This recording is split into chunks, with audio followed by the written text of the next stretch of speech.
Grabianit hapi për herë të parë dyert e saj me datë 1 shtator 1948 dhe mësimi zhvillohej para dite. Në vitin e saj të parë në shkollën Grabian ishin të regjistruar gjithsej 50 nxënës të moshave nga 8 deri në 13 vjeç. Shkolla kishte vetëm një klasë të parë. Regjistrimet për në klasën e parë fillonin çdo vit në datën 15 gusht, pasi shkolla si datë fillimi të vitit të ri mësimor kishte datën 1 shtator. Në klasën e parë regjistroheshin fëmijët të cilin mbushnin moshën 7 vjeç nga fshati Grabian.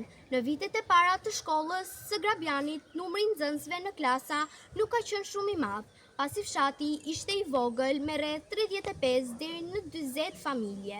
Nxënësit e parë të klasës së parë në vitin shkollor 1948 deri në 1949 zhvillonin mësimet në një ndërtesë të ulët me dyshëmet dërrase, e cila ndodhej rreth 170 metra largësi në vijë ajrore në lindje të ndërtesës së sotme të arsimit të mesëm të ulët.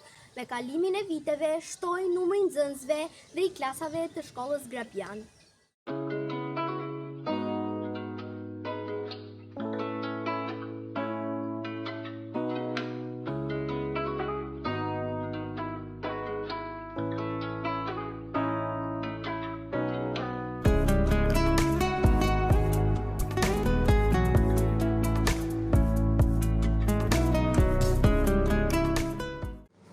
Mësuesi i parë që ka dhënë mësim në shkollën e fshatit Grabian ishte Zoj Ndonji, i cili pasi u vendos me banim në Grabian punoi në këtë shkollë derisa doli në pension. Mësuesi Zoj, krahas punës me nxënësit, zhvillonte edhe kurse kundër analfabetizmit me banoret e fshatit Grabian, duke u mësuar me shkrim dhe këndim. Ai mbetet një mësues i nderuar dhe i respektuar nga breza të ndryshëm nxënësish për pasionin dhe punën që ka kryer si mësuesi i tyre. Shkollor 1949 në vitin deri në vitin 1950, shkolla e Grabianit kishte 2 klasa. Në oborin përpara saj nxënësit mbollën pemë të llojit plepa. Nxënësit vlerësoheshin me nota nga 1 deri në 5, por notat kaluese ishin nga 3 deri në 5, ndërsa 1 dhe 2 ishin nota jo kaluese. Në vitin 1950 hapi për herë të parë në fshatin Grabian arsimi parashkollor, kopshti. Fshati Grabian ishte sektor ferme i ndërmarrjes bujqësore 29 nëntori dhe kopshti hapej kur siguroheshin mbi 13 fëmijë për grup. Në vitin 1951, shkollat kaluan në sistemin e arsimit të detyrueshëm 7 vjeçar. Në vitin 1952, shkolla e Grabianit kishte 4 klasa të arsimit fillor. Ndërtesa e shkollës kishte vetëm 2 klasa dhe mësimi zhvillohej i kombinuar. Klasa e parë dhe klasa e tretë zhvillohej mësimin paradite, ndërsa klasa e dytë dhe klasa e katërt zhvillonte mësimin pasdite. Në shkollë jepnin mësim 4 mësues. Në vitin 1957, kopshti në fshatin Grabian arriti të kishte 2-3 grupe me 3 edukatorë. Vazhdonte të ishte kopsht pa ushqim. Në vitin 1959, në shkollën e Grabianit, jepte mësim mësuesi nga fshati Grabian Marko Ndoni, i cili jepte mësim në 2 klasa kolektive. Paradite, klasave të para dhe të treta, pasdite, klasave të dyta dhe të katërta. Në këtë kohë vazhdonin kurset kundër analfabetizmit, si edhe shkolla e natës. Kurset kundër analfabetizmit bëheshin në shtëpitë e fshatarëve, të cilët mësonin shkrimin e këndimin, lexim në gjuhën shqipe. Shkolla e natës zhvillohej 3 ditë në javë, të hënën, të mërkurën dhe të preten. Deri në vitin 1962, shkollat fillore lidheshin direkt me seksionin e arsimit të rrethit, me përjashtim të atyre që ndodheshin në një ndërtesë për shkollat 7 vjeçare. Në vitin 1962, shkolla e fshatit Grabian ishte një ndër shkollat që kishte drejtori më vete. Në shtator të vitit 1962 në fshatin Grabian, i cili ishte sektori fermë i NB 29 nëntori, u hapë shkolla 7 vjeçare. Drejtori i parë i shkollës ishte Todi Naçi, nga Divjaka, përveç detyrës së drejtori, ai ishte edhe mësues i lëndës së biologjisë. Todi Naçi e drejtoi shkollën 8 vjeçare të fshatit Grabian deri në vitin 1968. Mësues banor të fshatit ishin të pak. Grabiani në këtë kohë ishte një fshatë me densitësi të madhe i cili përfshinte edhe fshatin Plermër dhe një zonë të thellët në kodrën përreth tij. Në Grabianë fisi më i madh ishte ai i ndonëve autoktonë. Kishte edhe ndonjë fis tjetër, ndërsa fiset e tjera kanë ardhur pas ky fshati u kthye në sektorë fermër në 29 nëntori. Në vitin 1963, sistemi arsimor shqiptar kaloi në arsimin e detyrueshëm 8 vjeçar. Për herë të parë në klasën e parë filloi të regjistroheshin fëmijët në moshën 6 vjeç, deri në vitin shkollor 1963-1964, mësimet në shkollën e Grabianit zhvilloheshin në ndërtesat e para të saj.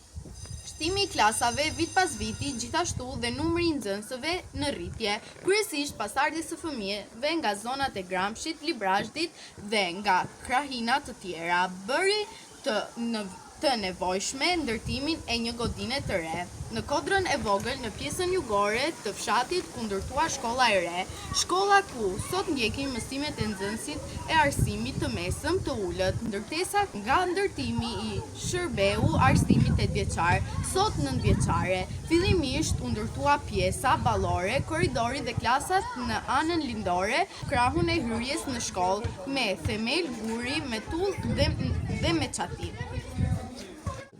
Në vitin 1965, shkollën Grabian e drejtonte Tondinaci, duke qenë se kishte një numër të lartë nxënësish. Mësimi në shkollë zhvillohej me 2 turne, paradite dhe pasdite. Pas Tondinacit, shkollën e kanë drejtuar Marko Ndoni, Halit Elezi, Vlash Shtëmbari, Perlat Kopenska, Naun Ndreçka dhe për një kohë të gjatë më vonë Dilaver Alla. Në vitin 1968, në shkollën 8 vjeçare, Grabian përfundon të gjithë ciklin të plot 8 vjeçar, klasa e parë e kësaj shkolle. Në vitet 1968-1969, shkollat 8 vjeçare Grabian drejtohen nga Marko Ndoni, mësues e drejtor nga fshati Grabian, pas tij drejtor vendoset Halit Elezi. Në vitin 1971, shkolla drejtohej nga Vlash Shtëmbari dhe kishte klasa paralele. Pas Vlash Shtëmbarit, shkollën e drejtoi Perlat Kopenska. Në vitin 1973, hapet shkolla fillore në fshatin Ferras, e cila ishte në varësi të shkollës 8 vjeçare Grabian. Deri në vitin 1985, shkolla 8 vjeçare Grabian drejtohej nga Naun Ndreçka, drejtues më me shumë vite deri në këtë kohë. Në vitin shkollor të vitit 1985 deri në vitin 1986, në Grabian hapet shkolla e mesme bujqësore, në të cilin ndiqnin mësimet nxënësit që përfundonin me sukses arsimin 8 vjeçar. Në përfundimin të arsimit të mesëm bujqësor, nxënësit fitonin titujt agronom i mesëm. Në 1 shtator të vitit 1986, në drejtimin e institucionit arsimor vendoset Dilaver Alla. Në vitet 1991 deri në vitet 2000, shkolla e fshatit Grabian është drejtuar nga Dilaver Alla, Tomor Bashllari, Gravosh Zela, Lazar Ndreçka dhe Sollin Lushi. Gjatë kësaj periudhe, shkolla e Grabianit, ashtu si të gjitha shkollat e tjera të Shqipërisë, hyri në një proces riorganizimi dhe ndryshimet në kurrikulat shkollore. Në vitet e para të demokracisë, u mbyll shkolla e mesme dhe deri në vitin 2005, shkolla e fshatit Grabian ka qenë një shkollë e arsimit bazë të vjeçar. Mësimi vazhdonte të bëhej me turme.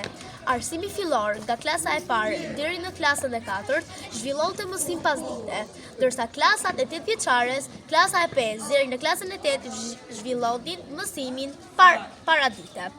Klasat vazhdonin të ishin me paralele. Karakteristik ishin lëvizjet e mëdha migratore dhe emigratore, të cilat bën që shumë familje në nxënës të largoheshin nga fshati Grabian, drejt qyteteve dhe jashtë vendit, por edhe ardhjen e familjeve të reja nga zona e Gramshit, Librazhdit e të tjerë.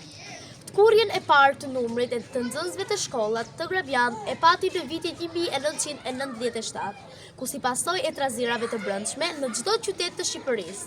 Shumë nxënës braktisën mësimet dhe disa paralele të klasave të niveleve më të larta u bashkuan. Një vjeçari dhe shekulli i ri, shkollën e Grabianit e gjeti me sistemin 8 vjeçar.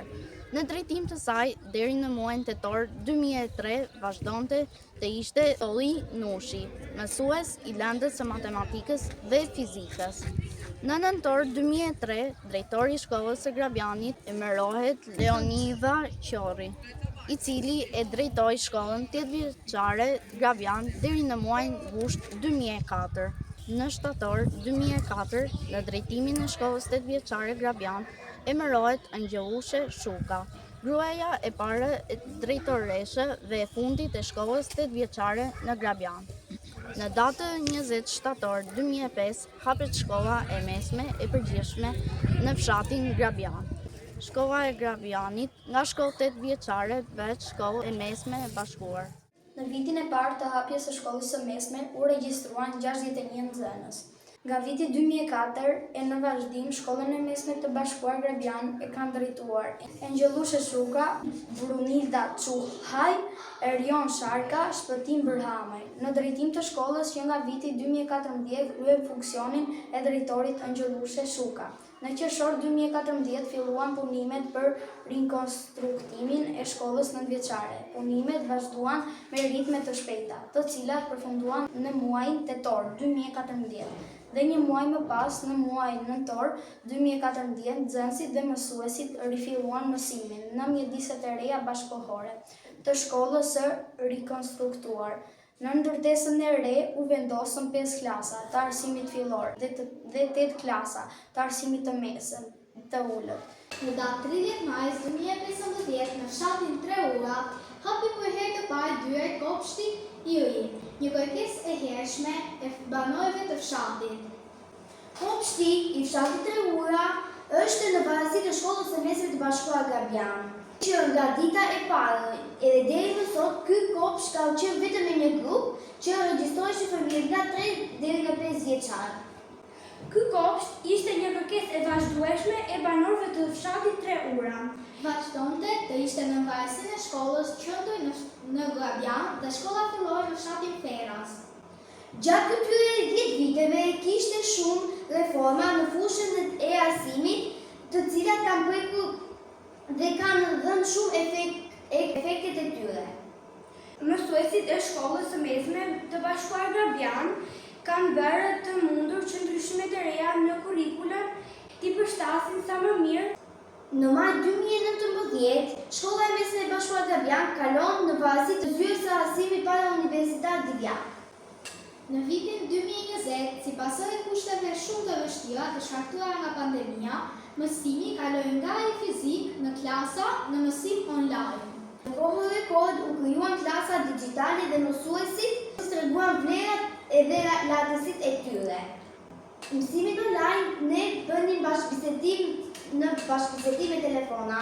Mësuesit tanë sillnin detyrat, shpjegime me anë të voice-it të zërit ose me anë të videos ose telefonatave me kamerë. Dhe kështu na jepnin detyra për që ne t'i realizonin dhe t'u çonin për na i korrigjuar prapë me anë të videove ose të fotove. 10 video mësimore u krijuan nga stafi i mësuesve të shkollës sonë. Mijëra orë mësimore u zhvilluan online duke ndësuar nxënësve tanë që të mos humbisnin asnjë orë mësimi. Në kartën dhe performancës së vitit shkollor 2020-2021, shkolla e mesme bashkuar Grabian në të gjitha nivelet e saj arriti të renditej e dyta ndër shkollat më të mira të zyrës arsimore Divjak dhe bashkisë Divjak. Në vitin 2021, shkolla jonë u përzgjodh së bashku me disa shkolla të tjera të arsimit parauniversitar në Shqipëri për të zhvilluar testimin ndërkombëtar PIRLS 2021, në cilën morën pjesë nxënësit e klasave të 4-ta. Në vitin shkollor 2022-2023, për herë të parë në shkollën tonë filloi zbatimi i projektit Shkolla Qendër Komunitare dhe që nga ky vit vazhdoi të zbatohej në shkollën tonë sipas klubeve përkatëse, një projekt i cili synon të bëjë shkollën një mjedisë më të dheqës dhe bashkëpunues dhe me komunitetin duke e përfshirë edhe më shumë në veprimtarinë e tyre. Gjithashtu, në prill 2023 filloi të zbatohej nisma toka në shkollë e cila synon të zhvillojë aftësitë e nxënësve në praktikën për kultivimin e bimëve dhe dëshurim për punën dhe tokën, duke shërbyer si një mjet për edukimin mjedisor të rinjve. Në datën 20 prill 2023, nxënësit e klasave të 4 morën pjesë në testimin e programit TIMSS në fushën e teknologjisë dhe informacionit. Për herë të parë në vitin shkollor 2022-2023 filloi të përdoret plotësisht nga mësuesit programi SMIP, Sistemi i Menaxhimit të Informacionit para Universitar. Nxënësit vlerësohen për arritjet e tyre në sistemin dhe prindërit kanë mundësi të shohin dhe të ndjekin në kohë reale ecurinë e fëmijëve të tyre në shkollë. Në fund të vitit shkollor, nxënësit parisen me deftesat dhe diplomat e firmosura e të vullosura në rrugë elektronike, të cilat u dërgohen prindërve në portalin e-Albania. Në muajin korrik 2023 prezantohet Logos, tema e shkollës së mesme së Bashkuar Grabian. Ajo përmban shiritin e artë me emrin e shkollës son, e poshtë saj vitin e hapjes së saj, diellin si simboli dritës së diturisë, librin e penën simbole të leximit dhe shkrimit, shkronjat ABC numrat 1, 2, 3, të cilat simbolizojnë dijet në fushat shoqërore dhe ato shkencore, si edhe 2 rrathët me ngjyrë të ardhë dhe të kaltër të errët. Në vitin shkollor 2023-2024 në shkollë nuk do të përdoreshin më regjistrat. Në vend të tyre, notat, mungesat, termat mësimore dhe çdo gjë tjetër hidheshin në sistemin SMIP. Gjithashtu, në këtë vit shkollor, SHMB Grabian u bë pjesë e shkollave të cilat do të zbatohej programi i përdorim të lëndës së pikut, teknologjisë e informacionit dhe komunikimit që në klasën e parë.